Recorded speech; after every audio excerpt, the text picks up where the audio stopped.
Hello, everybody. It's Miss Trish with the Unitarian Universalist Church of St. Petersburg, and I'm here to deliver the lesson for May the 10th, the Mother's Day lesson.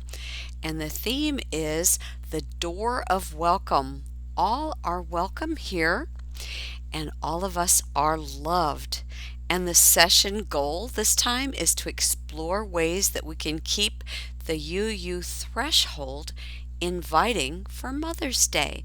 And if you remember threshold from last week, that's the part of the door that you walk over to go from the outside to the inside or from one room to the next. So I made us a little door of welcome. Here it is. Welcome. Let's see if I can open it. Says welcome inside. So glad you're all here to join me, and I hope you enjoy this lesson. We'll get started with the chalice. Let me light it. Love is the spirit of this church and service its law. This is our great covenant, to dwell together in peace, to seek the truth and love, and to help one another. I'll put it aside. Mother's Day is May the 10th, and we have some activities at the end of this to help us celebrate Mother's Day. But right now we're going to see what's in the Wonder Box. I wonder. Let's see. We've got the big Wonder Box. So there must be something large in here. Let's see what it is. Off with the lid. Oh my goodness. It's a chalice. See, it's got a candle on top. This is a little different from the chalice we're used to using. I'm going to see if I can get it to light for me. There we go.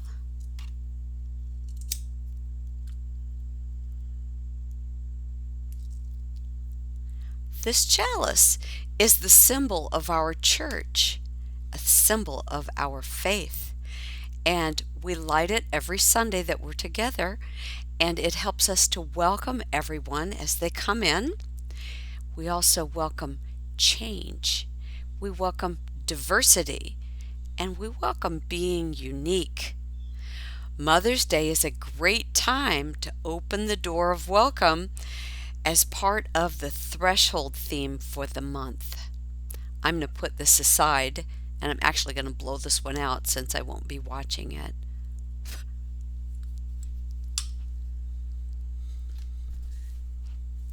Okay, that's put away.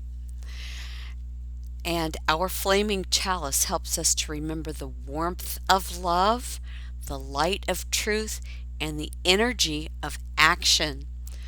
The warmth of love is what the door of welcome is all about. We're going to start out with having our meditation. So, get yourself comfortable.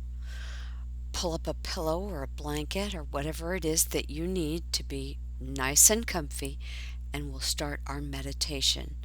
I'm going to put on some music for us. Just a moment. I hope you can hear it. So let yourself relax. This is a Buddhist nun who will be singing the great compassion mantra, chant for us while we relax into our meditation. So take a couple of breaths and get comfortable.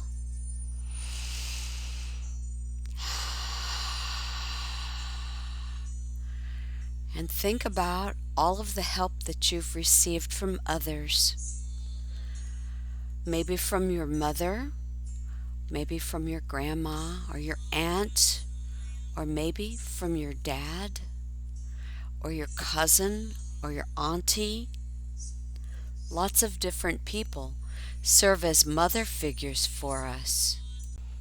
While she is chanting and we're relaxing, I'm going to read us a poem that was written for all the mothers and the mother figures, for the grandmothers, the aunts, the extended family members who mother us, for the soon-to-be mothers, the wish they were mothers, the never wanted to be mothers, and the it's complicated mothers, to the birth mothers, the foster mothers, the adoptive mothers, the stepmothers, to the used-to-be dads mothers, to the more than one mother mothers, to the single mothers, to the separated mothers,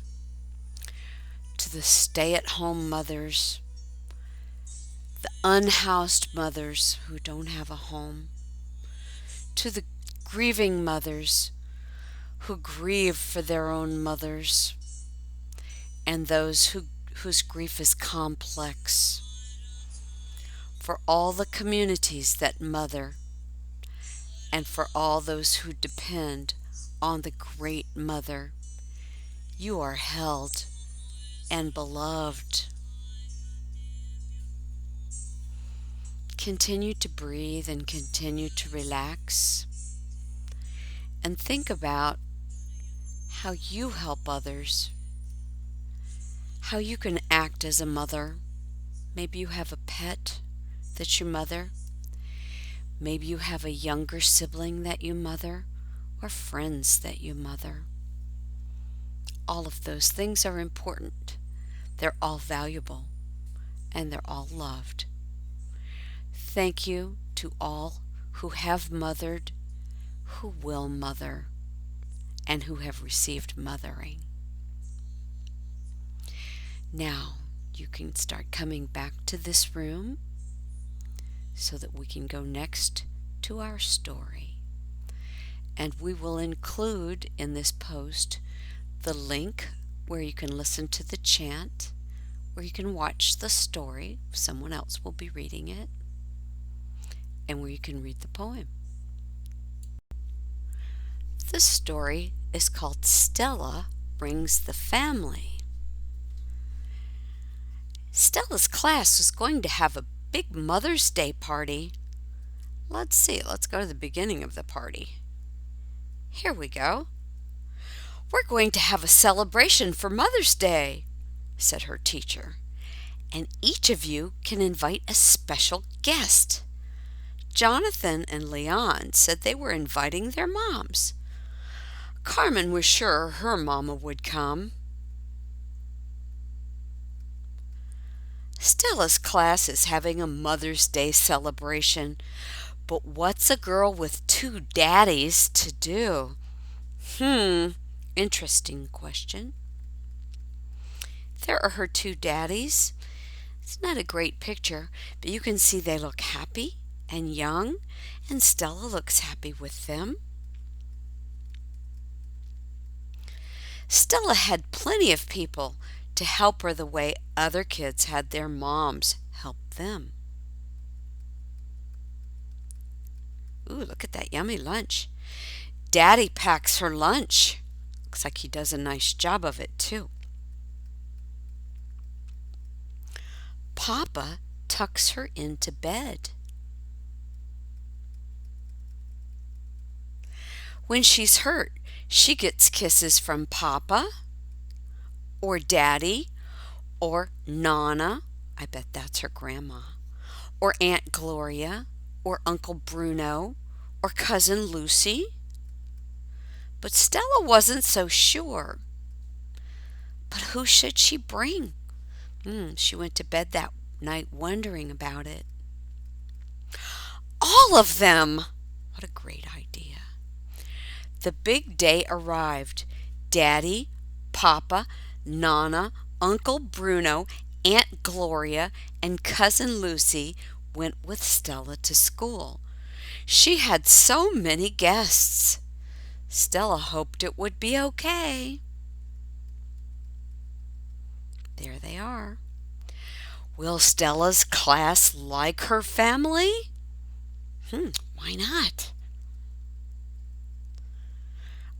Or Would the day end in disaster, with her teacher so tired that she had to fall asleep on the desk?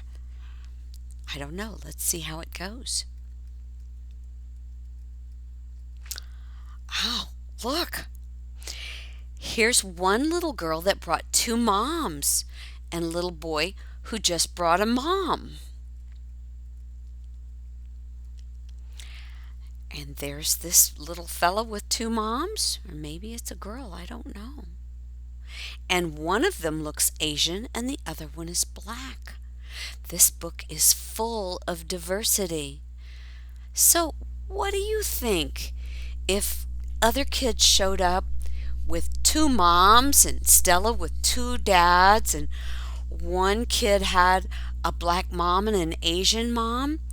Do you think Stella's classmates will like her two dads and her Aunt Gloria and her Uncle Bruno and her cousin Lucy and her Nana?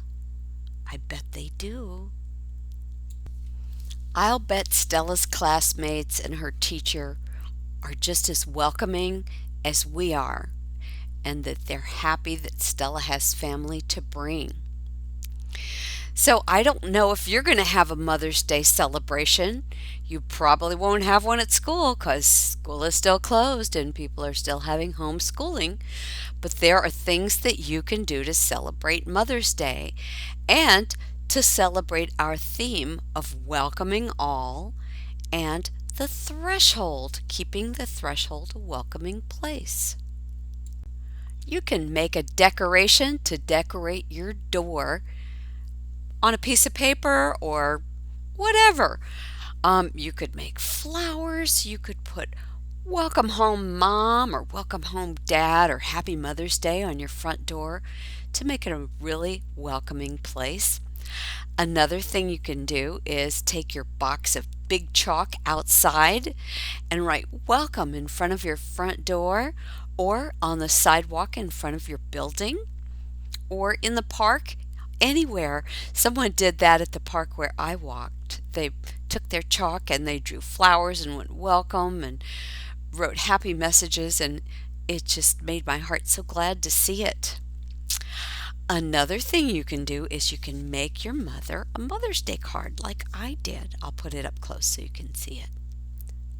It says Happy Mother's Day, and that's a drawing that looked kind of like my mom putting food on the table for us. And inside, I wrote, "Thanks, Mama, for caring for us. I love you." She always took such good care of us when we were little, and even later. She was always a good mom. So besides just making a card for your mom, you can actually do some action. And I made a little pledge, and you can make one too. Here's my Mother's Day pledge. And I wrote down some of the things that I promised to do that will make life sweeter around the house and easier for those that parent us. I will put away the things that I get out so there's not a mess. And I'll put them back where I found them too, so that next time I can find them again. And I will, what does this say? I had to turn it around because I don't read backwards as well as I used to. I will use kind words when I talk to myself and others.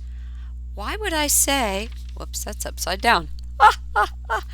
Why would I say when I talk to myself? Now it is upside down. Because I want to remember that I'm important and I need to speak kindly to myself. Even if others don't speak kindly to me, it's my rule that I have to speak kindly to myself and to speak kindly to others. And even if I'm just thinking about them, if I'm having unkind thoughts, I have to remember that we are all the same and we're here to help each other. So I switch my thoughts to be kinder words towards others. And I will be patient when I have to wait. That's a really important one. And I hope you can do that too. So you don't have to write the same things that I did. You can take some time and think about what would really help around your house to make life simpler and easier for the people that you live with and the people that work so hard to help you grow up. And you can write a pledge, sort of like mine. You can decorate it. You could put it in your Mother's Day card. You can put it on the table on Mother's Day or on the fridge so that it will be seen, and then that way you'll remember to do those things that you promised to do. I'm going to get our chalice. Oh, another thing you can do is you can go play outside and get some sunshine and have really wonderful time. And making yourself happy like that and getting exercise will make those that parent you happy as well. So here's our chalice. I'm going to extinguish it. If I can do it. There we go. And remind you all to be safe. Wash your hands. Especially if you go somewhere, make sure you wash your hands. I hope you all have masks to wear until they tell us that it's safe. And make sure that you use social distancing, that the people that you don't live with, if you happen to see them outside of your house, that you stay 6 feet away from them, because we want to keep the coronavirus down. We don't want it to spread around, and we want to be safe and keep our loved ones safe too. So I hope to see you all again face to face real soon, and have a wonderful Mother's Day, and remember to do something special to welcome those into your home, your mother, your father, your aunties, your uncles, your grandma, whoever's part of your family that helps to parent you. So until next time, namaste. See you later. Bye. Love you.